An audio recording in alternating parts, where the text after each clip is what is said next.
रखती हूँ। आज हम लोग एकत्रित हुए हैं परमपिता का नाम संकीर्तन सुनने के लिए। परमपिता का नाम संकीर्तन सुनने के साथ हम परमपिता का गुणगान करते हैं। जो पूजा करते हैं, जो पूजा का मतलब होता है, जो पूजा हम लोग जो देवी देवताओं का पूजा करते हैं, ठाकुर जी बोल रहे थे कि पूजा का मतलब क्या है। पूजा का मतलब यही है कि हम लोग जब पूजा करते हैं, पूजा का मतलब पूरी तो होना है, कंप्लीट होना है। मतलब जिसका पूजा हम लोग करते हैं उनका भावादर्श, उनका आदर्श और इनका जो गुणगान करते हैं, उनका सारा चरित्र ही हमारे चरित्र में आ जाए और हमारा व्यक्तित्व में ये सब प्रकाश परिप्रकाश करे, ये ही पूजा का मूल बात है। तो हम लोग सपोज जो गणेश जी का पूजा करते हैं कि हनुमान जी का पूजा करते हैं, हनुमान जी का पूजा करते हैं तो हनुमान जी का जो गुण वैशिष्ट है, जो सर्वश्रेष्ठ भक्त है, वो श्री रामचंद्र को कैसे भक्ति से बांध के रखते थे। तो इसी कैरेक्टर हमारा पास जब डेवलप नहीं होता है, पूजा का कुछ मतलब नहीं रहता है। और कुछ भोग दीप जलाते हैं और उनका चरित्र हमारा चरित्र में नहीं आते, तो उसका पूजा का जो मतलब वो हमारा कुछ साधित नहीं होता है। तो इसीलिए ठाकुर जी तो बोल रहे थे कि ये जो देवी देवताओं का जो पूजा, तो हर चीज़ का मूल अर्थ क्या है, उनको हम लोग ठाकुर जी अच्छा से समझा दिए थे। तो हम लोग सपोज हम जो 3 चीज़ होता है, जो हम लोग को छोटे बच्चे को स्नेह करते हैं, तो उसी टाइम भी प्रेम करते हैं उनको। बट ये प्रेम का मतलब यही होता है कि उनको कुछ एक्सपेक्टेशन तो रहता है, बट लॉन्ग टर्म एक्सपेक्टेशन रहता है।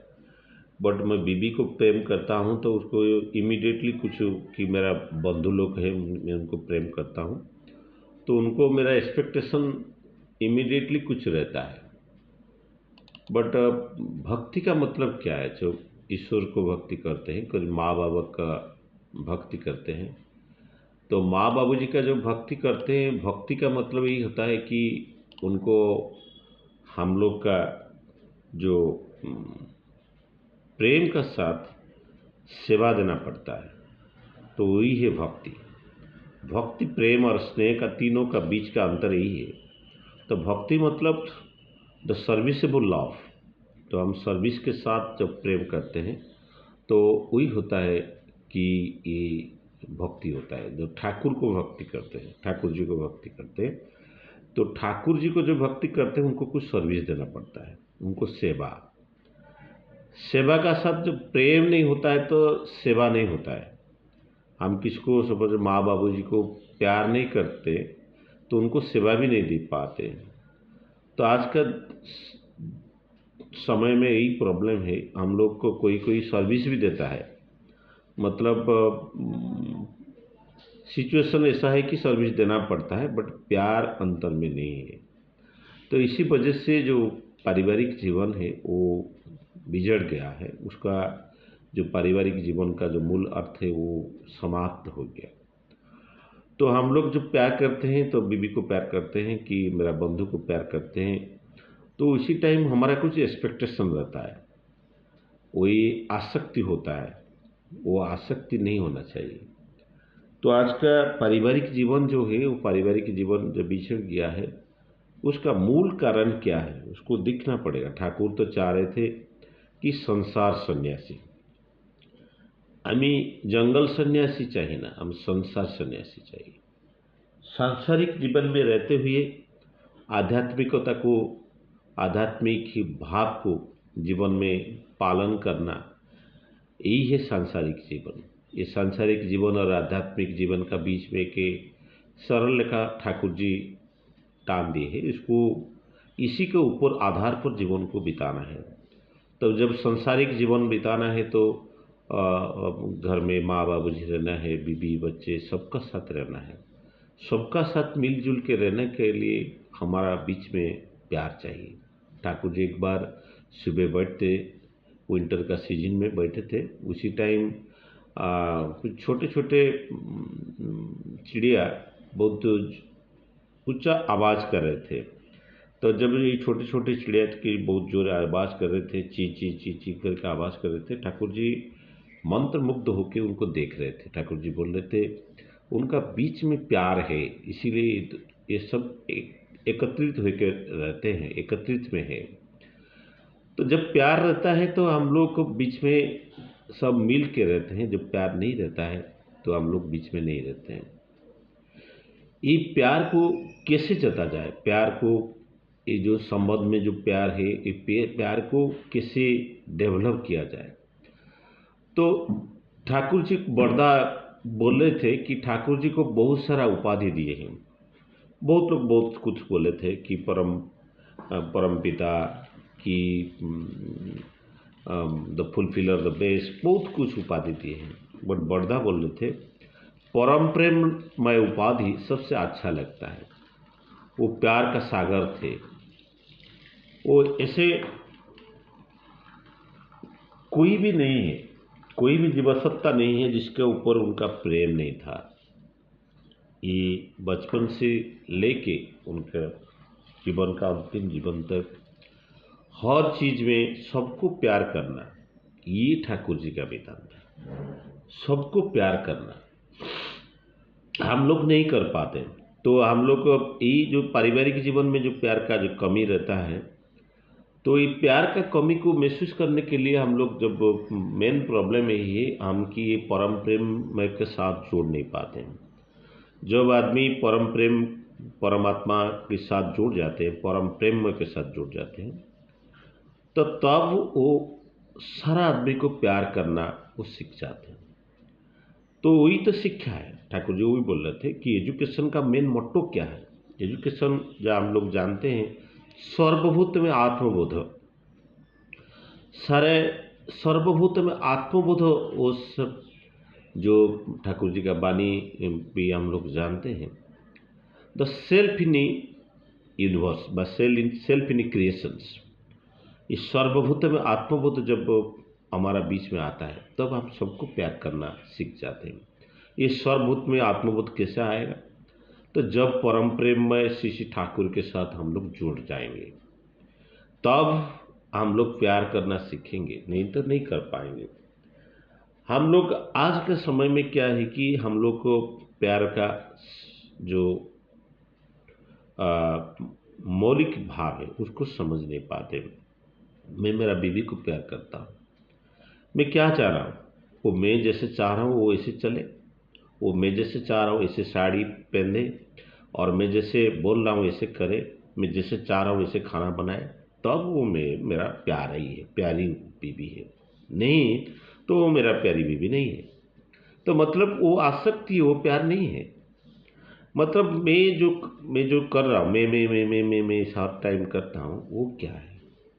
इसी का वजह से टकराव आता है। तो बीवी और पारिवारिक जीवन में बच्चे का, मैं मेरे बच्चे को प्यार करता हूँ, बस नहीं करता हूँ, तो इसका एक्सपेक्टेशन रहता है कि वो बड़ा होए, कि बड़ा आदमी बन जाए, कि वो डॉक्टर बन जाए, कि इंजीनियर बन जाए, तब मुझे शगुन लगता है। नहीं तो मेरा प्यार का कमी हो जाता है। तो प्रॉब्लम क्या है? मेरा एक्सपेक्टेशन रहता है, मेरा अटैचमेंट, मेरा जो ग्रीड, मेरा ये सब सारा चीज़ मुझे पकड़ के रखता है। इसी वजह से मैं प्यार करता हूँ, नहीं तो प्यार का मतलब कुछ नहीं रहता है। तो ये जो प्यार है, ये आसक्ति हुई, ये प्यार नहीं है। ये प्यार नहीं है, ये आसक्ति है। घर में आज का समय में क्या होता है, टकराव आता है, हर घर में एक एक टकराव आता है, हमारा बीच में संबंध अच्छा नहीं रहता है। इसका कारण क्या है? इसका कारण जब हम लोग समझेंगे, तो जब रामचंद्र जी जब रावण को वध करके आए, वापस आए, उनका माताजी उनको जब पूछे तो क्या तुम रावण को वध कर दिए? रामचंद्र जी बोले मैं रावण को वध नहीं किया, रावण को खुद का अहंकार उनको वध कर दिया। खुद का अहंकार आपको बंद कर दिया। आज का समय में हमारा परिवार में इतना टकराव है, इतना पारिवारिक जीवन में इतना कुछ जो सुंदर पारिवारिक जीवन ठाकुर जी चाह रहे थे कि एक परिवार को एक दोबारा फिर गढ़े कि आचार्य देव आज भी आज का डेट में बोल रहे हैं एक साथ बैठ के खाना खाने के लिए कि एटलीस्ट एक साथ प्रेयर करना, एक साथ बैठना तो बातचीत होता है कि बातचीत का माध्यम से हमारा बीच में जो डिफरेंस है ये डिफरेंस को सुला जा सकता है। तो हमारा बीच में यही प्रॉब्लम आज का दिन में है कि वो एंगर, क्रोध रहता है, ईगो आता है। ये ईगो कहाँ से शुरू होता है? ईगो क्या है? ये जो ठाकुर जी बोल रहे थे हम लोग जब तक जिंदा रहेंगे तो ईगो तब तक रहेगा, जब तक जिंदा हूं तो तब तक ईगो रहेगा, अहंकार रहेगा। तो ये अहंकार हमको मैं हूं यही बात को समझा देता है बार बार। तो मैं ये जो अहंकार है ये अहंकार हमारा परिवार में मैं खुद को प्रतिष्ठा करना चाह रहा हूँ। मैं खुद का प्रतिष्ठा करना चाह रहा हूँ। इसी कारण मेरा बीवी भी खुद को प्रतिष्ठा करना चाहता है, मेरा बच्चे भी खुद को प्रतिष्ठा करना चाह रहा है।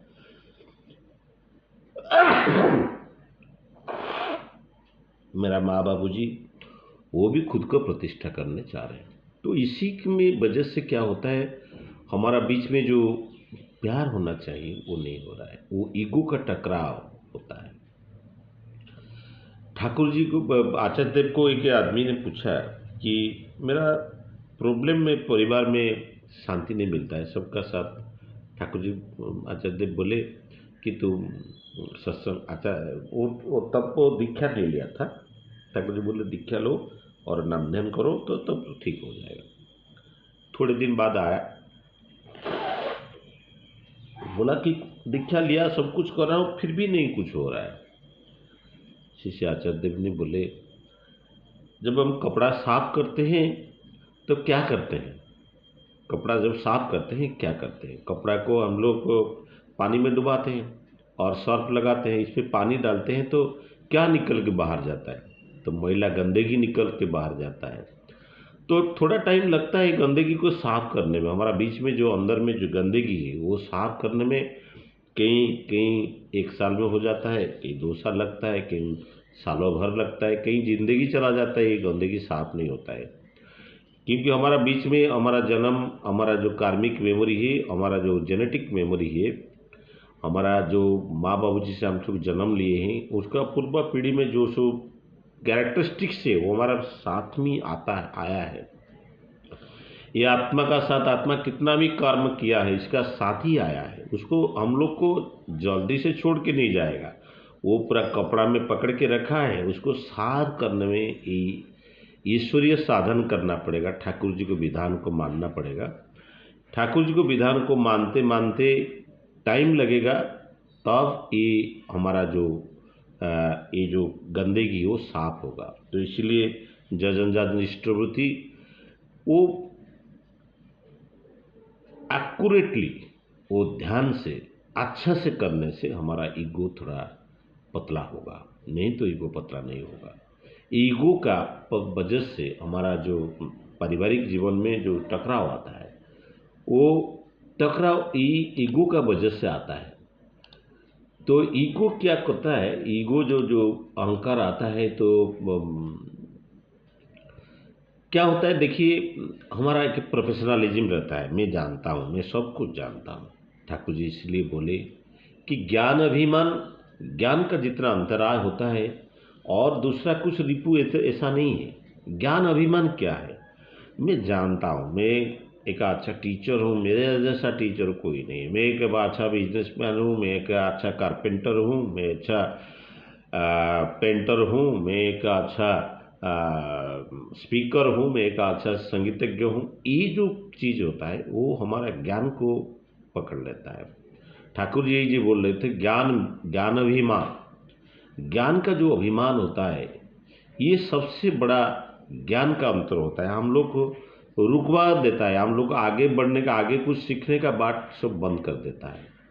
ये ज्ञान अभिमान जो इसका पतला हो जाता है तो कम हो जाता है, तब हम लोग कुछ सीख पाते हैं, नहीं तो नहीं होता है। ये ज्ञान अभिमान ज्ञान का जितना अंतराय होता है वो दूसरा कुछ भी नहीं होता है। ठाकुर जी इसीलिए बोल रहे थे कि तुम अच्छे चाहते हो तो ये ज्ञान अभिमान को छोड़ना पड़ेगा, सबका बात सुनना पड़ेगा। हम लोग नहीं सुनते, हम लोग को परिवार में नहीं सुनते हैं, बाहर में नहीं सुनते हैं, टीचर लोग का नहीं सुनते हैं, किसी का नहीं सुनते हैं, क्योंकि हम लोग का मेन क्या प्रॉब्लम है, हमारा क्या ज्ञान अभिमान, हमारा जो अभिमान रहता है, अहंकार रहता है, ये अहंकार का वजह से हम लोग को किसी का बात नहीं सुनते हैं। ठाकुर जी यही बोले तुम अच्छे चाहते हो तो ज्ञान अभिमान को छोड़ना चाहिए और सबाई का बात को सुनना चाहिए, और ये करने से तुम्हारा जो हृदय में जो विस्तार आएगा वो ही करना पड़ेगा। सो ठाकुर जी जो प्रोफेशनलिज्म का ईगो होता है हमारा बीच में, आज का टाइम में क्या होता है, हम लोग को पहले क्या वर्णाश्रम था, वर्णाश्रम का पद्धति में क्या होता है, जब शादी होता था एक ब्राह्मण का परिवार में शादी करता था, क्योंकि वो जो कौलिक वृत्ति है वो काम अच्छा से वो बीवी आके उसको संभाल सकते हैं। एक ये जो ऑयल करते हैं और तेली जो जिसको बोलते हैं, कि जब कारपेंटर है वो कारपेंटर का लड़की को शादी करके घर लाते हैं, क्योंकि वो कारपेंटर का उनको पता रहता है, और इसके शादी करने के बाद जब जो बेटा और बेटी जब जन्म लेगा उनका पास जो जेनेटिक, ठाकुर जी जो बोल रहे थे, जो क्रोमोजोम की क्रमान्वय में जो वृद्धि होने का संवेग होता है, the sequential improvement, sequential increase, that is the potency where present, that is the chromosome, Thakur ji बोल रहे थे। तो ये शादी करने से क्या हुआ, जो कारपेंटर को शादी, कारपेंटर एक लड़का एक कारपेंटर को शादी किया और एक पेंटर को शादी किया, तो तब उसका जो बेटा होगा उसका प्रोफेशनलिज्म अच्छा रहेगा। बट ये प्रोफेशनलिज्म अच्छा रहेगा तो बढ़ेगा, तो तब भी प्रॉब्लम होगा। तो इसीलिए ठाकुर जी बोले तो तुम शिक्षा देना को चाह रहे तो शिक्षक बनना छोड़ दो, क्योंकि हम लोग जो डॉक्टर हो जाते हैं तो डॉक्टर बनने का जो अहंकार रहता है वो डॉक्टर बनने का अंतराय ही हो जाता है। मैं शिक्षक हूँ, ये अहंकार किसी को सीखने नहीं देता है। मैं डॉक्टर हूँ, ये डॉक्टरी पाठ जानने का कोई किसी को मौका नहीं देता है। तो ठाकुर जी यही बोल रहे थे कि जो ईगो को जितना दूर रखा जाए, ये ज्ञान दर्शन सबका विस्तार हो सकता है। और जब आदमी का जब ईगो जब मेल्ट हो जाता है, पतला हो जाता है, ठाकुर को पकड़ के ये सर्वगुण संपन्न हो जाता है, अच्छा आदमी बन जाता है। यही ठाकुर के विधान है। ईगो रहता है क्या है, ठाकुर जी आज्ञा चक्र में ध्यान करने के लिए बोले हैं। ये आज्ञा चक्र से 67 का अंदर लेफ्ट साइड में ईगो रहता है और राइट साइड में सुपर ईगो रहता है। ये ध्यान करने से ईगो और सुपर ईगो पास ओबियस ईगो वो थोड़ा पतला हो जाता है। यही ही ठाकुर जी का विधान। वो तो टाइम हो गया, तो सबका मंगल के लिए परमपिता का निकट में प्रार्थना रख के मेरा वक्तव्य को इधर विराम देता हूँ। वंदे पुरुषोत्तम, वंदे पुरुषोत्तम, वंदे पुरुषोत्तम। दादा जय गुरु।